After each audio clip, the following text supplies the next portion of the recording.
Assalamualaikum warahmatullahi wabarakatuh. Selamat pagi dan salam sejahtera untuk kita semua. Semoga Ananda hari ini dalam keadaan sehat semuanya, masih bisa untuk melanjutkan dan masih bisa bersemangat untuk uh, belajar walaupun kondisinya kita harus tidak tatap muka dan tidak bertemu di kelas, tapi Anda masih bisa mengontrol semangatnya, naik turun semangatnya masih bisa dilakukan. Baiklah, untuk pertemuan kita di mata kuliah pengendalian persediaan ini di pertemuan kelima, kita di sini nanti akan membahas tentang beberapa metode yang digunakan dalam sistem pemesanan di suatu produksi persediaan barang. Ada yang namanya nanti ada EOQ, ada reorder point, just in time juga itu misalnya nanti ada beberapa jenis daripada metode di pengendalian persediaan pada saat pemesanan barang. Ini yang akan kita bahas pada hari ini itu adalah mengenai memaparkan tentang EOQ, itu adalah Economic Order Quantity, kemudian menentukan jumlah pemesanan yang ekonomis dengan metode tabel, kemudian menentukan jumlah pemesanan yang ekonomis dengan metode grafik, lalu menentukan jumlah pemesanan yang ekonomis dengan metode formulasi matematis. Ini yang akan kita bahas di pertemuan kita hari ini. Ini kita masuk ke dalam ranah mengenai persediaan barang pada suatu perusahaan. Jadi kalau sebelumnya kita masih persediaan secara umum ya, baik misalnya adalah mengenai persediaan barang dagang juga sudah kita bahas, itu persediaan tentang contohnya persediaan di dalam suatu rumah tangga juga misalnya, kemudian dalam suatu kantor mengenai kebutuhan alat tulis misalnya itu juga sudah kita sampaikan karena itu adalah persediaan secara umum. Hari ini kita akan membahas mengenai persediaan pada perusahaan dagang. Jadi di sini adalah bagaimana menyediakan barang dalam suatu perusahaan dagang, yang mana nanti akan ada bagaimana cara pemesanannya, seberapa banyak pemesanannya. Itu juga akan dibahas dalam metode kita ini. Lalu pada saat pemesanan barang dagangan pada suatu perusahaan, ini mereka akan mempertimbangkan beberapa aspek pada saat pemesanan ini. Yang pertama adalah kemampuan menjual. Karena ini barang yang dipesan, dan ketika barang ini dipesan, ini nanti artinya adalah barang itu dalam kategori barang yang disimpan, kayak gitu. Jadi bukan barang yang bisa langsung dijual. Berarti otomatis ini adalah suatu modal bagi suatu perusahaan, kayak gitu. Jadi pada saat pemesanan, pada saat penyimpanan barang ini, perusahaan itu akan harus mempertimbangkan pertama kemampuan menjual. Kemampuan menjual ya, ini toh kenapa ada barang kalau misalnya tidak bisa dijual? Karena ini akan bisa merugikan suatu usaha kayak gitu. Jadi kita harus memperhatikan kemampuan jual daripada barang ini. Kemudian biaya pemesanannya. Karena pemesanannya seluruhnya itu nanti dalam aspek pemesanan, baik itu misalnya ongkos pemesanan, kemudian waktu kayak gitu, itu termasuk dalam biaya pemesanan nantinya. Biaya pengiriman, karena bisa jadi ketika kita melakukan pemesanan, si empunya itu tidak bisa langsung ke sana. Pergi pun dia itu termasuk biaya juga nantinya. Biaya akan memperbesar biaya juga. Kemudian biaya administrasi, kemudian biaya kirim barang itu termasuk di sini. Lalu pertimbangan selanjutnya adalah biaya penyimpanan di gudang. Biaya penyimpanan di gudang misalnya adalah dia harus membutuhkan suatu gudang, kemudian pemeliharaannya termasuk di sini. Butuh listrik misalnya, ini kan gudang ini kan butuh biaya, kemudian listriknya juga. Misalnya dia harus kedap udara kayak gitu agar barang ini tidak rusak. Nah, ini juga harus dipertimbangkan pada saat kita melakukan pemesanan. Lalu lama proses pembelian sampai barang diterima. Nah ini, karena ini butuh waktu ya. Nanti kalau misalnya ini tidak dipertimbangkan, kemudian persediaan sudah habis, maka nanti bisa jadi konsumen pergi beralih ke tempat lain atau ada muncul ketidakpercayaan si konsumen kepada si usaha itu. Lalu yang juga dipertimbangkan adalah harga. Harga ya, karena biaya pemesanan ini nantinya harga, baik itu harga barangnya, kemudian biaya-biaya yang lainnya, itu termasuk ke dalam modal daripada barang ini. Barang ini akan dijual. Ketika modalnya ini nanti akan besar, maka dia ya akan modalnya aja yang udah besar, ya. Modalnya aja udah besar, apalagi misalnya biaya untuk harga jualnya. Nanti harga jual juga semakin tinggi juga kayak gitu. Karena apa? Karena butuh lagi biaya-biaya yang lain, misalnya biaya karyawan atau apa, misalnya karena keuntungan itu harus ada kayak gitu. Itu kalau misalnya persediaan dalam barang suatu perusahaan, persediaan barang itu harus dipertimbangkan berbagai aspeknya ketika melakukan suatu pemesanan. Ini itu di usaha barang dagang, ini adalah persediaan pada manufaktur atau bahan baku. Ketika di bahan baku, kita harus mempertimbangkan juga itu adalah yang pertama, berapakah jumlah kebutuhan bahan baku yang harus ada. Nah ini, karena ini kita harus ada proses produksi kan ya selanjutnya, maka kita harus memperhatikan kebutuhan bahan baku yang harus ada. Lalu ini pada saat ini kita juga harus memperhatikan jika jumlah bahan baku besar dari kebutuhan bahan baku, maka ini nanti biaya simpan dan biaya bunganya tinggi. Nah, ini akan mengakibatkan hal ini juga. Lalu bisa juga mengakibatkan itu jika jumlah bahan baku terlalu kecil, maka ini juga nanti akan bisa memproses hambat produksi. Gitu. Jadi harus mempertimbangkan. Ini kebutuhan bahan baku yang harus ada itu jumlahnya seberapa, kemudian nanti berapa banyak juga bahan baku yang harus terpakai kayak gitu dalam waktu tertentu agar nanti tidak biaya penyimpanannya tidak besar, kemudian juga tidak menghambat dan tidak berhenti juga misalnya adalah usaha produksi itu. Lalu yang kedua yang harus dipertimbangkan adalah bagaimana cara pengadaan bahan bakunya. Ada beberapa cara pengadaan bahan baku ketika dalam usaha manufaktur, itu adalah pertama, jumlah keseluruhan dibeli sekaligus. Nah, ini bisa dalam bahan baku ya. Jadi nanti ini akan kita hitung ketika sekaligus, nanti ini biaya simpannya itu berapa, biayanya berapa, mana yang paling optimal di sini. Yang paling optimal dari berbagai cara ini. Dibeli secara bertahap, kemudian ada dengan pembelian dengan IOKI, kemudian ada yang pembelian dengan just in time. Jadi kalau butuh beli saat itu kayak gitu. Jadi kalau ibaratnya kita kayak makan ya, oh ya saya lapar, saya mau seleranya ini, udah saya makan deh ini itu. Ini saya beli di sini mau diinikan, maksudnya dibeli secara online atau seperti apa kayak gitu. Yang penting yang kita butuhkan itu ada pada saat itu. Ini yang dinamakan dengan just in time. Kita akan bahas yang pertama, itu adalah pembelian sekaligus. Ada beberapa keuntungan saat kita membeli barang sekaligus. Itu adalah pertama, frekuensi pembelian kecil. Artinya adalah banyaknya jadwal kita membeli itu kecil ya, karena sekaligus bisa jadi cuma satu kali kayak gitu, sehingga biaya pembelian dapat minimal. Nah, ini kalau biasanya kita kalau beli dalam bentuk jumlah yang banyak, biasanya kan harganya lebih miring kayak gitu. Nah, ini dua, perusahaan tidak khawatir akan kekurangan bahan baku. Nah, ini juga merupakan keuntungannya karena barangnya sudah ada. Ketiga, perusahaan mempunyai persediaan yang cukup sehingga stok persediaan rendah. Nah, ini.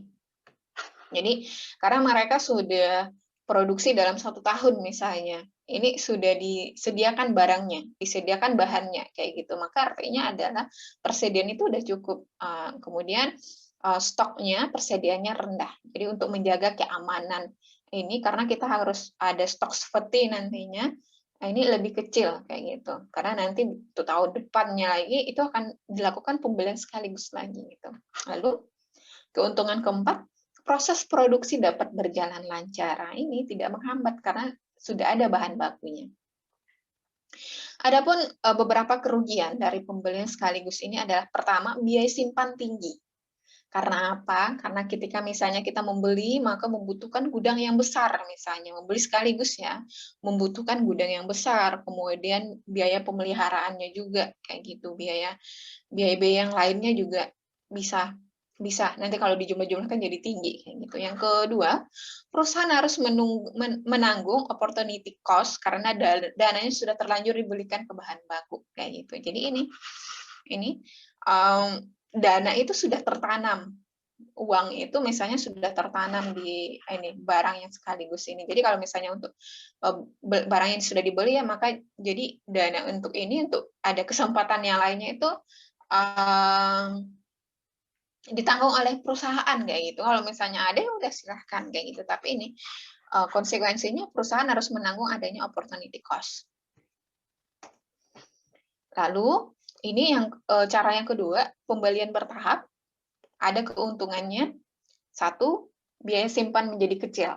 Karena ya belinya bertahap kayak gitu, nggak membutuhkan gudang yang besar, nggak butuh biaya penyimpanannya juga. Yang kedua,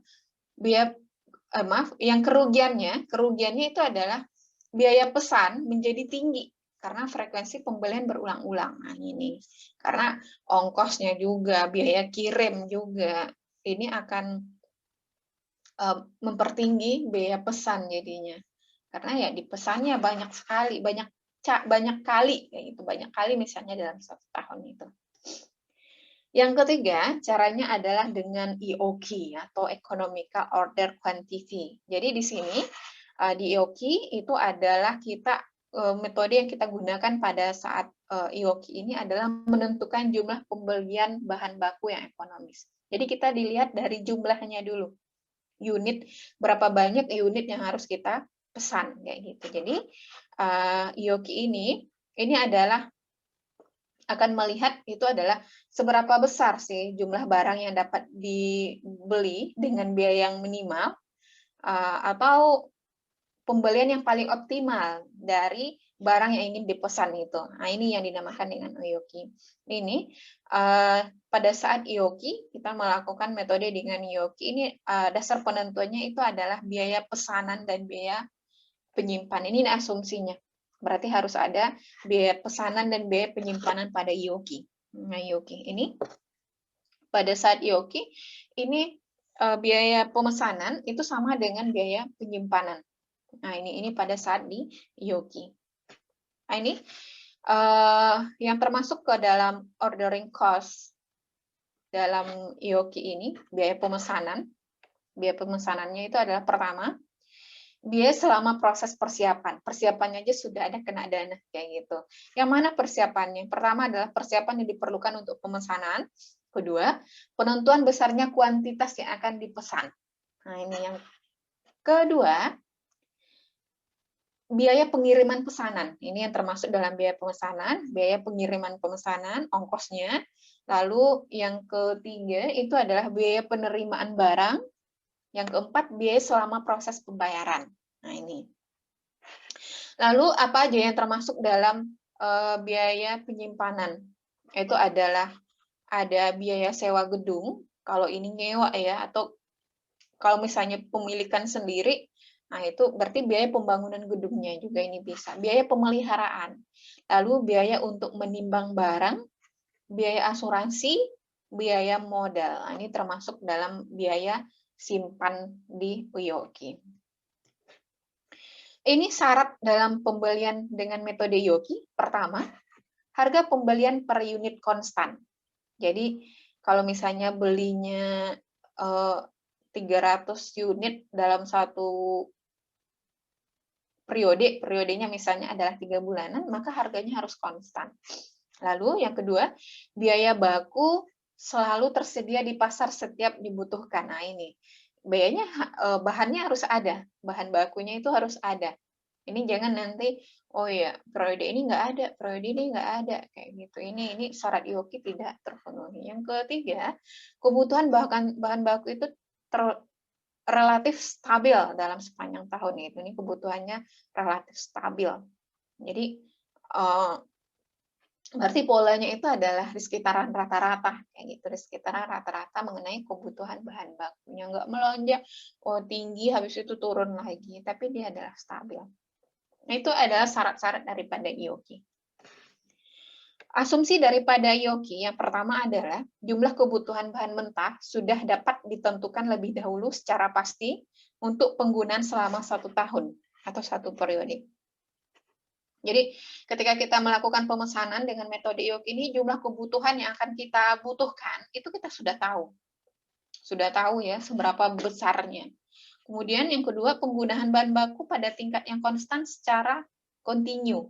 Nah ini penggunaannya adalah secara konstan kayak gitu dan dia berkelanjutan. Lalu pemesanan persis diterima pada saat tingkat persediaan sama dengan 0.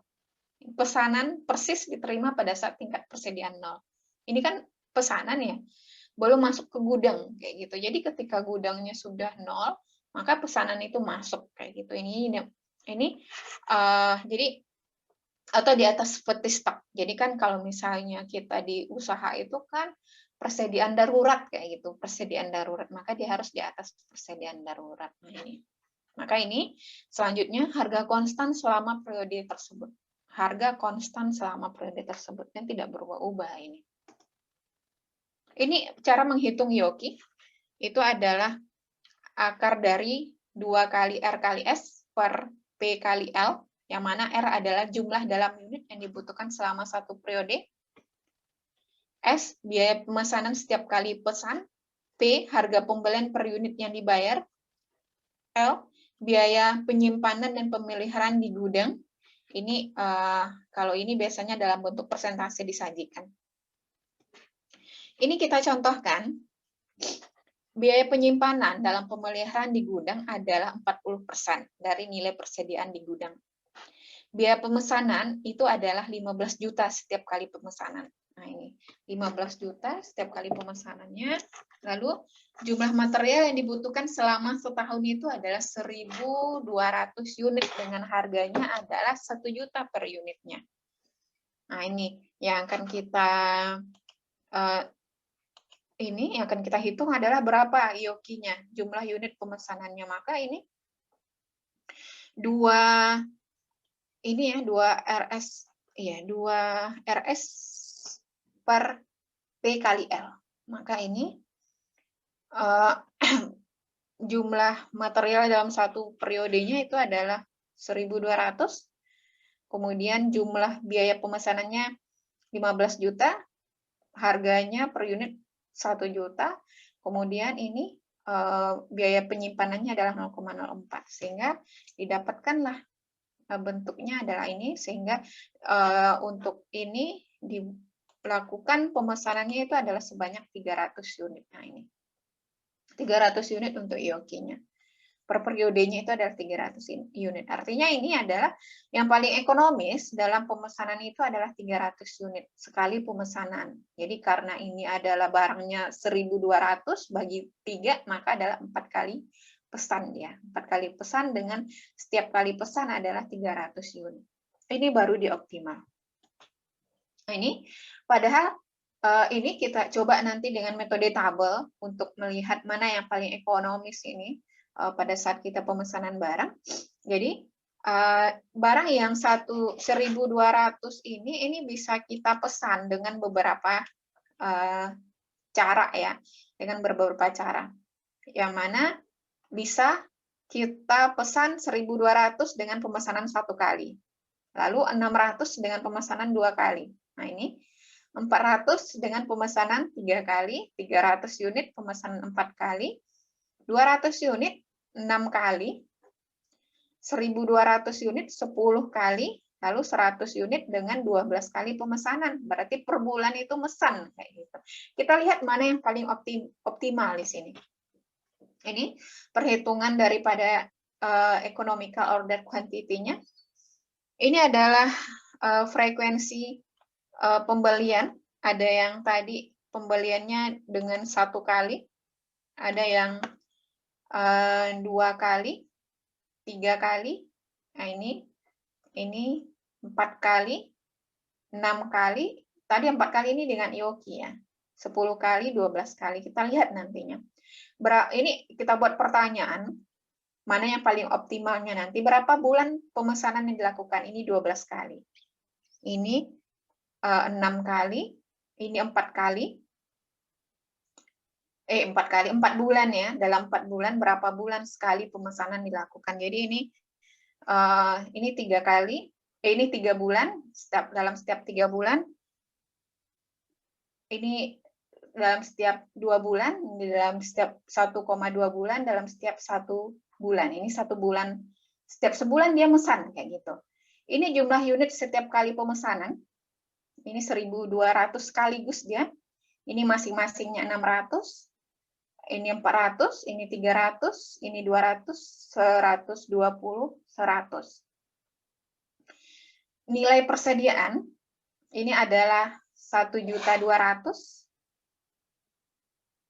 Dari mana dapatnya? Karena 1 unitnya itu tadi 1 juta. Nah, kayak gitu. Ini kan jumlah unitnya 1.200. Maka ini 600 kali 1 juta, 400 kali 1 juta, 300 kali 1 juta, 200 kali 1 juta, 120 kali 1 juta, 300 kali 1 juta. Dari mana dapat 1 juta? Dari permasalahan yang tadi.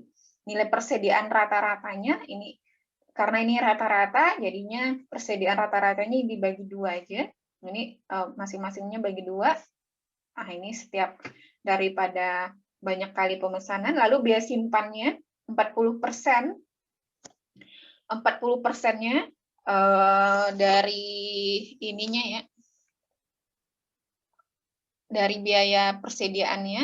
Nah, ini didapatkan adalah 240, kemudian 120, biaya penyimpanannya 80, 60, 20. Kemudian biaya pesanan setahun. Ini adalah 15 juta, ini 30 juta karena biaya pesanan tadi disampaikan adalah 15. Nah, ini di soalnya 15 juta setiap kali pesan. Setiap kali pesan. Jadi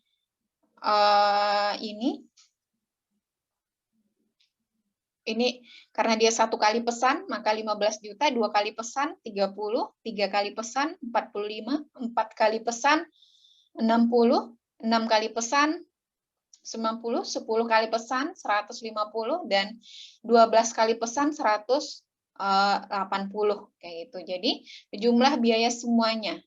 Jumlah biaya semuanya itu adalah ini 240 tambah 15. Nah, ini semuanya ini dari 255 sampai dengan 200 ini. Ini adalah jumlah pemesanan daripada ini. Kemudian kita perhatikan setiap kolom kali pemesanannya. Ini 255. Lalu ini 150, ini adalah 120. Yang paling kecil itu adalah ini 120 ini. Nah, ini adalah di Yoki dengan 4 kali pemesanan. Nah, ini 40% ini Ibu ke sini 40% ini dari biaya persediaan ya. Biaya persediaan berarti 40 kali 600. Nah, ini nanti Anda dapatkan 240 biaya penyimpanannya. Lalu ini yang paling kecil, maka dari tabel di sini yang paling murah itu adalah di Yoki. Nah, ini dengan cara Yoki ini. Jadi ini bisa peluang-peluang itu ada, tapi mana yang paling optimal? Itu adalah dengan cara Yoki dengan banyaknya pemesanan adalah 4 kali dan besar 1 unitnya adalah 300 unit.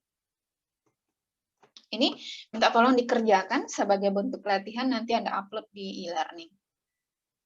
Ini kalau dengan metode grafik ya. Tadi ada biaya pemesanannya, ada yang 50 unit, 100, 150 unit.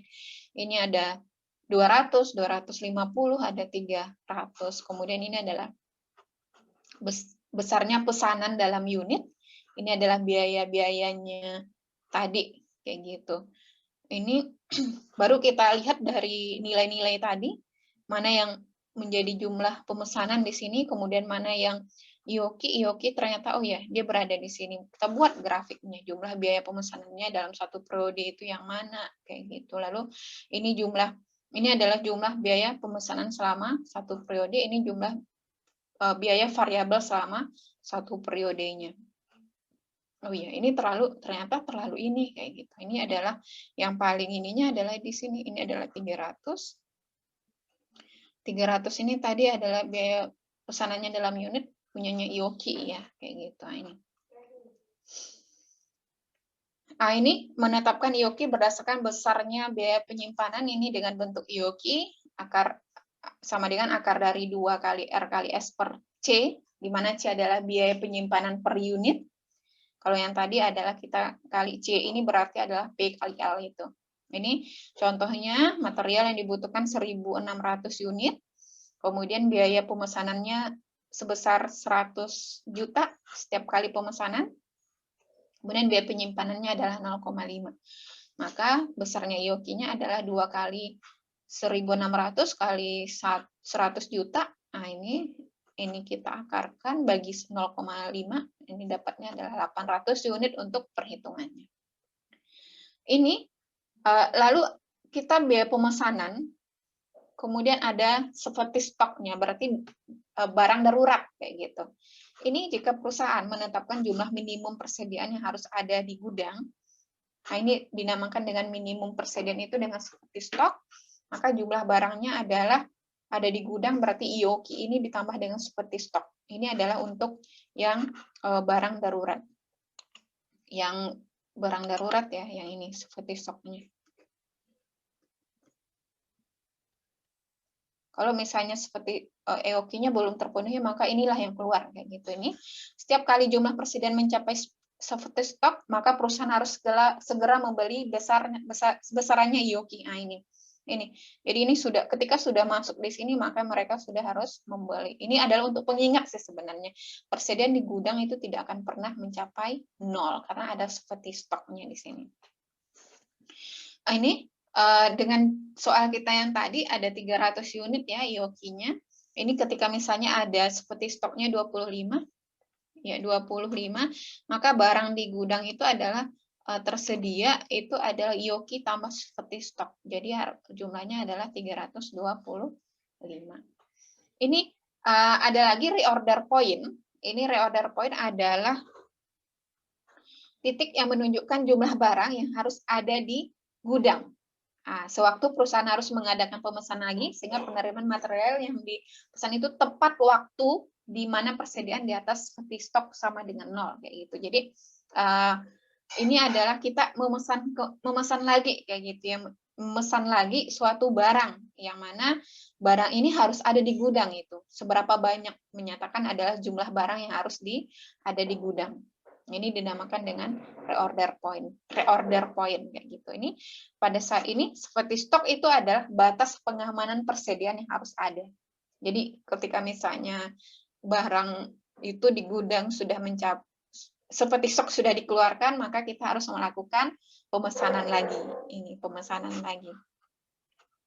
Ini faktor-faktor yang harus diperhatikan dalam penentuan besarnya reorder point. Ini adalah pertama, penggunaan selama tenggang waktu mendapatkan barang.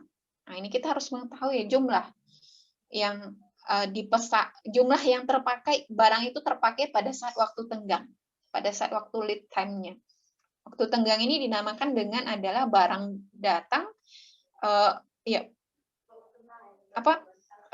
lead time ini adalah lamanya waktu sampai barang datang kayak gitu. Jadi misalnya seminggu kah, maka seminggulah lead time, sebulan kah misalnya, maka pada saat waktu seminggu atau sebulan kita harus memperhatikan jumlah barang seperti stoknya sehingga persediaan kita tidak mengalami kekosongan kayak gitu. Lalu kita harus mempertimbangkan juga besarnya barang daruratnya atau seperti stoknya. Ini di reorder point. Reorder point itu adalah seperti stok dijumlahkan dengan penggunaan selama lead time dengan pertimbangan tadi, lalu presentasi tertentu dari seperti stok itu ditambah dengan kebutuhan lead time, lalu lead time itu adalah penggunaan bahan baku selama tenggang waktu mendapatkan barang. Nah, ini contoh soalnya, misalkan suatu perusahaan menetapkan bahwa seperti stok sebesar 50 unit, nah ini barang daruratnya sebesar 50 unit dan lead time-nya selama 5 minggu, Sedangkan kebutuhan material setiap minggunya adalah sebanyak 40 unit. Nah, ini berapakah jumlah persediaan harus ada di gudang sewaktu perusahaan tersebut melakukan pemesanan? Ini coba Anda pikirkan juga apa yang terjadi pada perusahaan itu ketika misalnya keadaannya ini. Itu jadi dua soal ya. Ini adalah cara yang keempat, itu just in time. Itu adalah persediaan yang diperoleh dan dimasukkan ke dalam suatu produksi adalah pada saat dibutuhkan saja. Nah ini, kemudian tidak ada persediaan mengendap di gudang, karena dia dipesan adalah ketika kita butuh. Hal yang harus dibutuhkan di sini itu adalah pertama, sistem informasi, persediaan, dan produksi yang tepat. Maka kita harus tahu bagaimana informasi yang diperoleh, iya deh, ini barang habis di gudang, maka kita akan harus melakukan pemesanan. Kemudian prosesnya juga harus cepat kayak gitu agar persediaan itu tidak kosong. Lalu pembelian dengan efisiensi tinggi.